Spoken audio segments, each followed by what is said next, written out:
Hi everyone.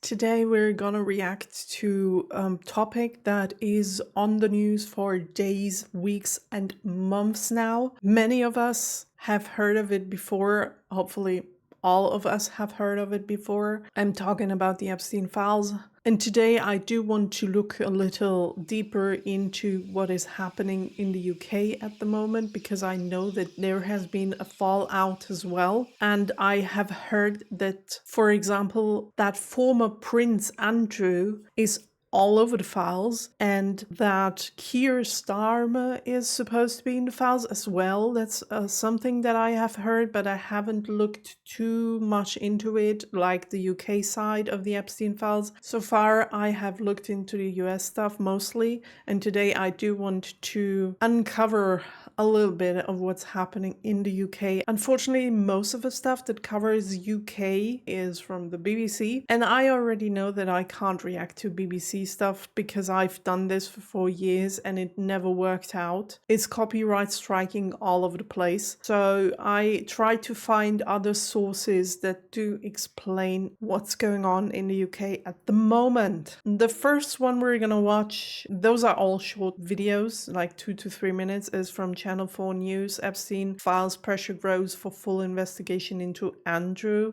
It's only 2 days old. Let's see what they say. Hi, editing Nicole here. I just wanted to tell you real quick before we go into the video that today is the 19th of February and former Prince Andrew just got arrested. I read the news like 5 minutes ago. I haven't talked about that in this video because I have recorded the video yesterday and the news just dropped a few minutes ago. I will be doing another video about this topic, about the arrest of former Prince Andrew, when we know more. But just so you know, I'm up to date, but I wasn't when I recorded the video. Yet more damaging allegations about the former Prince Andrew and his relationship with convicted paedophile Jeffrey Epstein after years of warnings.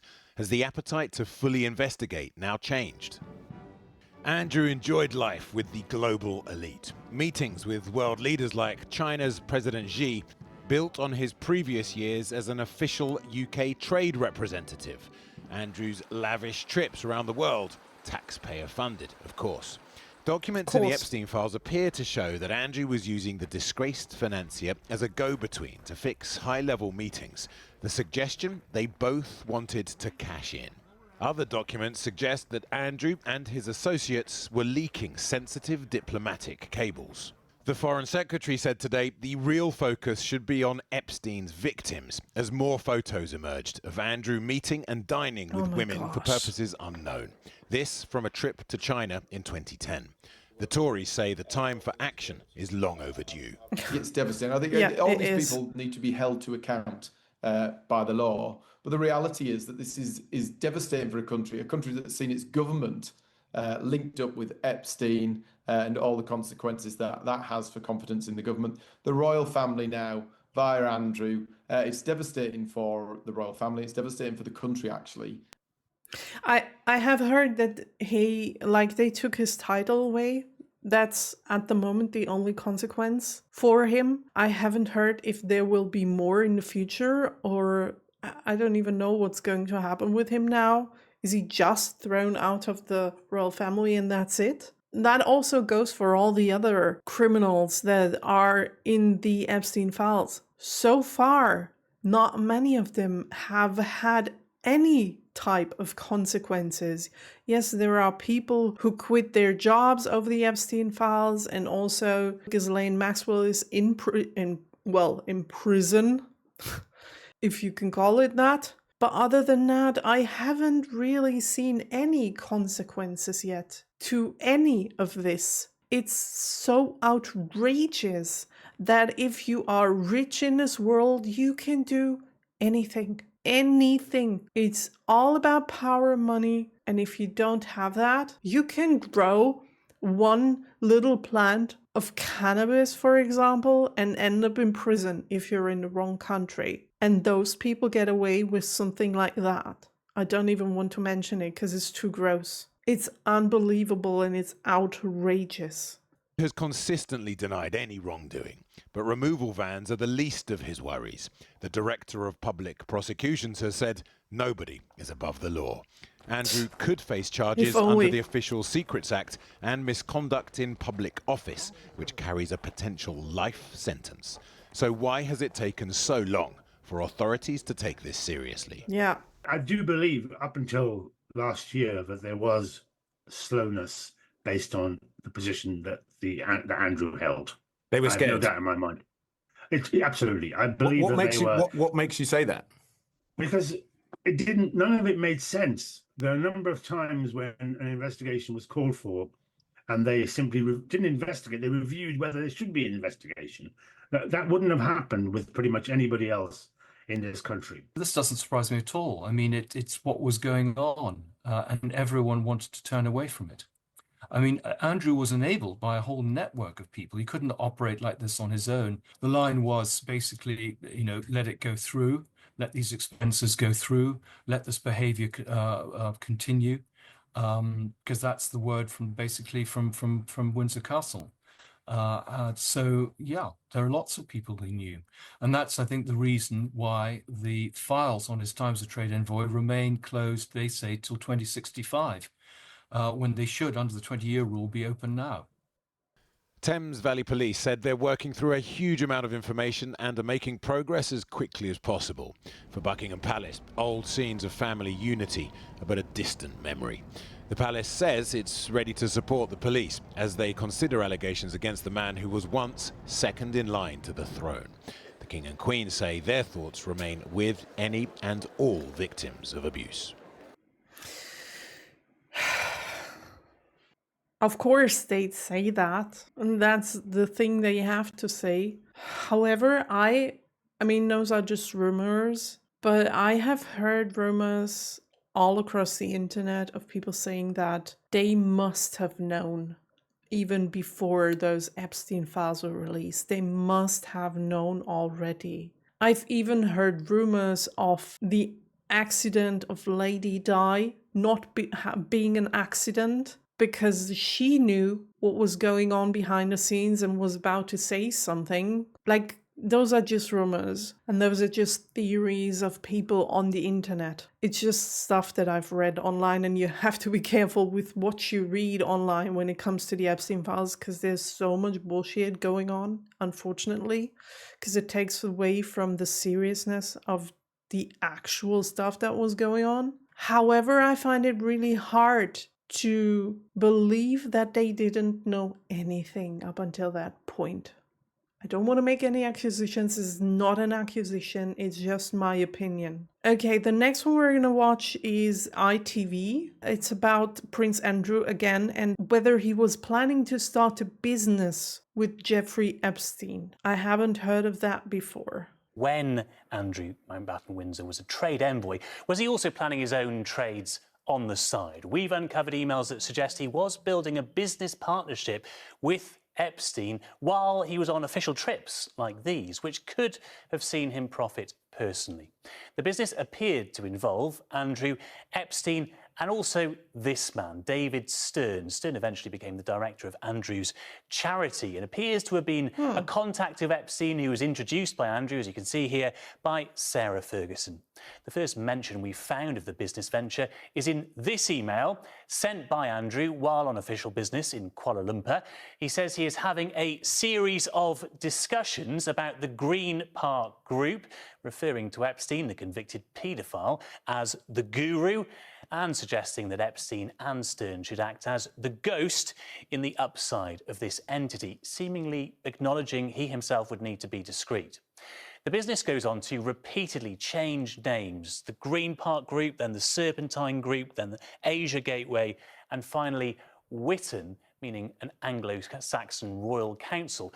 We found an email, actually, where Stern tells Epstein this name will be safe because Andrew originally didn't know what it means. PA, we assume, means Prince Andrew likes it, he says. Now, this is also another email here saying that Andrew could discreetly be made part of the business to draw on his aura and his access. And in one curious exchange, they discuss sending a letter to Andrew inviting him to be part of the business, addressed to Your Royal Highness, except Andrew appears to be helping to draft it himself, for example, agreeing to use the name Asia Gateway here rather than Serpentine Group. We don't know why Andrew appeared to be pre-approving letters to himself from his discreet business partners. The emails go on and on and on, even after Andrew stood down as trade envoy in July 2011, right up until 2018. So was he seeking to benefit personally from his government role? That could constitute a crime, with Thames Valley Police already assessing claims of misconduct in a public office. Tonight they say they'll assess our information too. Andrew has previously denied any wrongdoing. David Stern did not reply to our request for comment. Oh, wow. Okay. I had never heard of that before, of this exchange of emails about a possible business. But I mean, after everything we've heard before, this is probably the least surprising when it comes to everything that's in the Epstein files.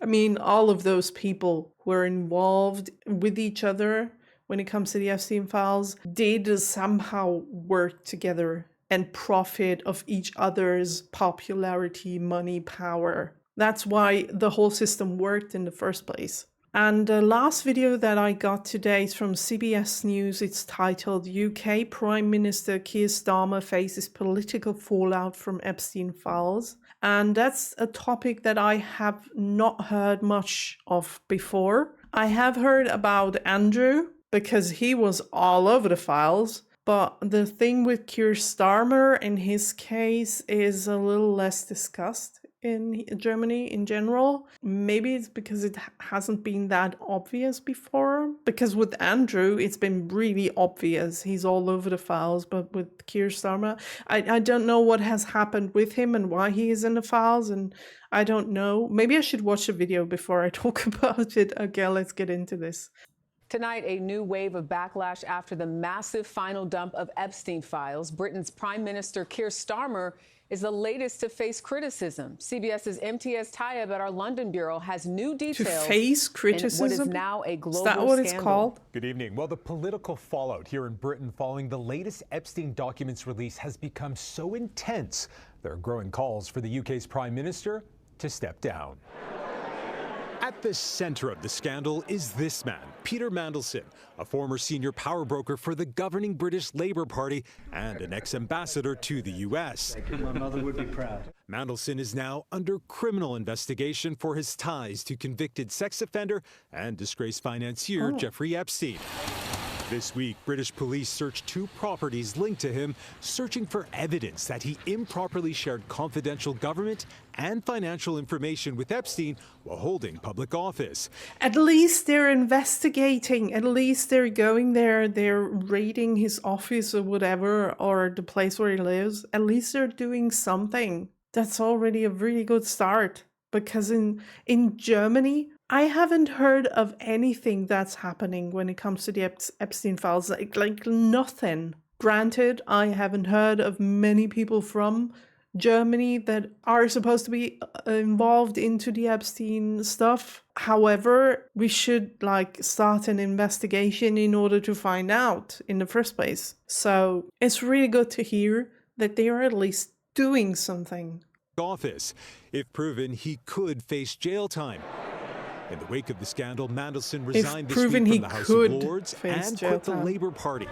Was there number 10 cover-up, Prime Minister? The fallout is now directly threatening the Prime Minister. Prime Minister? Keir Starmer has admitted to Parliament he knew of Mandelson's past association with Epstein, but that he had not been told the truth about the extent of the relationship. He lied, and he lied again to my team. The admission has sparked a furious backlash, including from members of Starmer's own party, who are openly questioning his judgment and his leadership. Connections to Epstein hasn't spared Britain's royal family either. Andrew has been stripped of his royal titles and duties over his association with Epstein. And political analysts here describe this as a once-in-a-generation crisis that has exposed the deeply questionable dealings of the privileged elite, Jerika, and could now bring down a sitting prime minister. MTS Tayeb in London, thank you. Okay, so I didn't know that. Maybe that's why I had never heard of him being in the Epstein files before, like Keir Starmer, because he's not mentioned by name, or him personally, as far as we know at the moment. You have to be careful with what you say. As far as we know, he didn't have a close connection to Epstein himself. However, he knew about other people, or this one guy, I have forgotten his name, I'm so sorry, and that like he's working close with him, and he says he has never heard that that guy had like a connection to Epstein, and how like he said he knows that there was a connection, but he didn't know how far it went.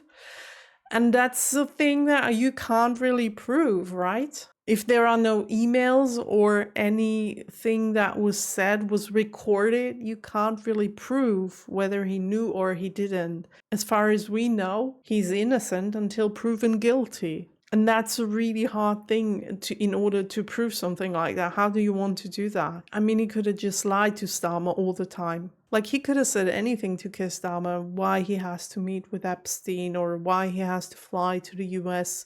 He could have said anything. I don't know how much control Keir Starmer had about what his guy was really doing. So I'm far away from judging Keir Starmer for anything. I'm gonna leave this to the people that are investigating, and we'll see what they can find out. However, when it comes to Andrew, he's guilty. He's guilty, and those pictures, oh my gosh. Those pictures are the worst. I know this hasn't been a real fun video like the ones I usually do. However, this is a very important topic at the moment, and also in the UK, all over the world to be exact. So I really wanted to know more about what's going on in the United Kingdom at the moment when it comes to the Epstein files, and now I know. And please, in the comment section, I know you guys are amazing. You write amazing and kind comments all the time. I do really appreciate that. But when it comes to a topic like the Epstein files, I am going to really closely monitor the comments that are going to be written. And please be kind to other people. Don't swear too much in the comments, because YouTube will take your comment down if you do so. That's nothing I can do. I know it's infuriating hearing about this topic. However, we will have to stay reasonable and calm in order to get through those times. We can't let the emotions take over. So please think about what you want to write before you write a comment. And also, if there is any kind of support in the comment section for any of those people involved in the Epstein files, including Trump, your comment will be deleted, just so you know. I don't want to see any support of any of those people. Thank you so much for watching this video together with me, and I promise the next one is going to be way funnier than this one. Have a nice day. Bye!